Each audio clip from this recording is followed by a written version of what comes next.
신분 세탁을 하게 되는데 소련하고의 관계가 굉장히 중요했어요. 히틀러가 군대만 해도 190만 명을 보냈는데 어떤 바보가 전쟁을 양쪽에서 치르겠어요. 자, 전설의 스파이 시간이죠. 자, 교수님, 오늘은 어떤 스파이가 등장할까요? 네, 오늘은 리하르트 조르게입니다.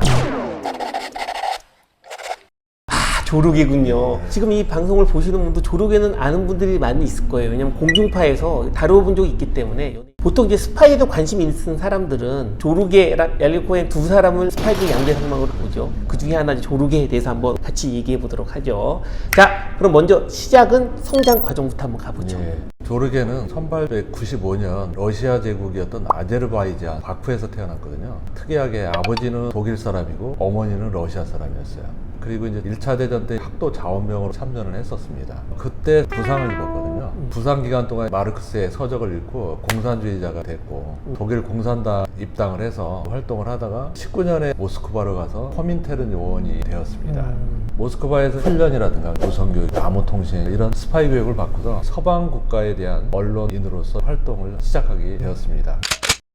말씀하신 것 중에서 코민테른에서 잠깐 설명해 주실 수 있을까요? 각국에 있는 공산당들의 연합체라고 이해를 하시면 됩니다. 예. 전 세계 공산주의자, 사회주의자들이 모여서 하는 그런 조직체였었죠. 또 하나 구소련의 정보기관으로 들어갔다고 했는데요. GRU 쪽으로 들어갔다고 알고 있거든요. 우리가 알고 있는 KGB랑 GRU랑 어떻게 다르죠? KGB는 수집, 방처, 통신, 말하자면 통합정보기관을 의미를 하고요. GRU는 국방부 산하에 있는 군정보기관이 참모본부인가요? 그러한 이름으로 해서 GRU라는 이름을 갖게 됐습니다. 자, 그렇다면 이제 조르게가 실제로 정보 활동하기 위해서 각 나라에 어떻게 침투했는지, 침투지를 어떻게 했는지 그 방법적인 내용을 한번 같이 들어볼까요? 조르게는 프랑크푸르터 자이퉁이라는 잡지사의 기자로 1930년에 중국 상하이에 가서 가장 먼저 활동을 했었습니다.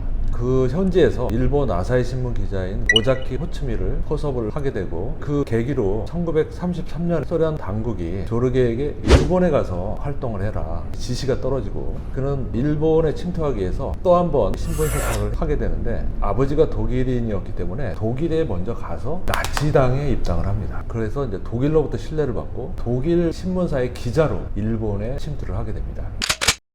조르게는 굉장히 말을 잘했다고 그래요.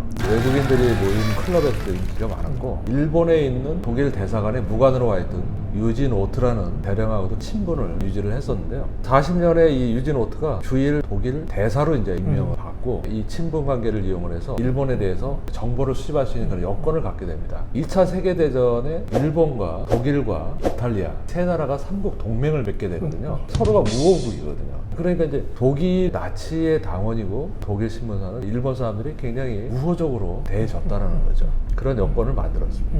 그러니까 결국은 소련의 정보 기관에서도 독일에 가장 침투를 잘할 수 있는 사람으로 조르게를 선택했겠죠. 부모님이 독일 출신이 한 분이 계시기 때문에 그렇죠. 그걸 활용한 것도 중요했고 비교적 장시간 동안에 보통 첩보를 잘하시는 분들 일반적 특징과 같이 꽤 긴 시간에 인간관계를 높여가는 방법대로 하는 것도 패턴 거의 비슷비슷하게 흘러간다고 느낄 수 있겠네요. 자, 그러면 침투를 한 다음에 수집을 했을 거 아니에요. 그 수집 활동 관련된 내용을 한번 얘기해 주실 수 있겠습니까?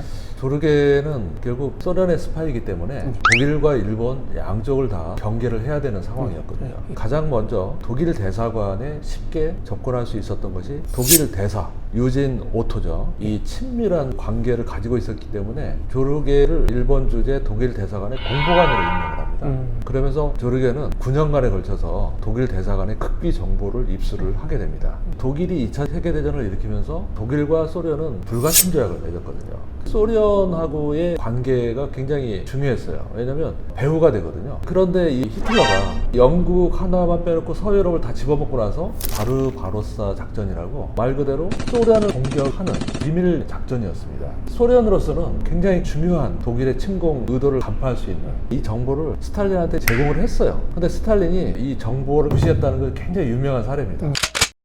50여 건의 징후를 스탈린한테 보고를 했는데 스탈린은 상식적으로 이를 인정하지 않았다는 거예요. 소련을 침공한다면 독일은 영국과 소련의 양면 공격을 받을 수가 있는 불리한 상황이 되는데 어떤 바보가 전쟁을 양쪽에서 치르겠냐, 그럴 리가 없다 하고 무시를 했다는 건데 결국 바르바로사 작전은 진행이 됐고 소련은 엄청난 피해를 보게 됐습니다. 독일의 입장에서는 아무튼 빠르게 소련을 점령하면 그 다음에 영국 공격하면 된다는 생각했기 때문에 빠르게 공격을 했고 독일이 전차도 많지만 군대만 해도 190만 명을 보냈는데 소련은 모스크바 지키는 군인이 9만 정도밖에 안 될 만큼 전력도 엄청 차이 났고 그나마 나머지 있는 소련의 다양한 군대를 다 모으지도 못했고 그러다 보니까 대패했던 그 유명한 사건이었던 것 같습니다.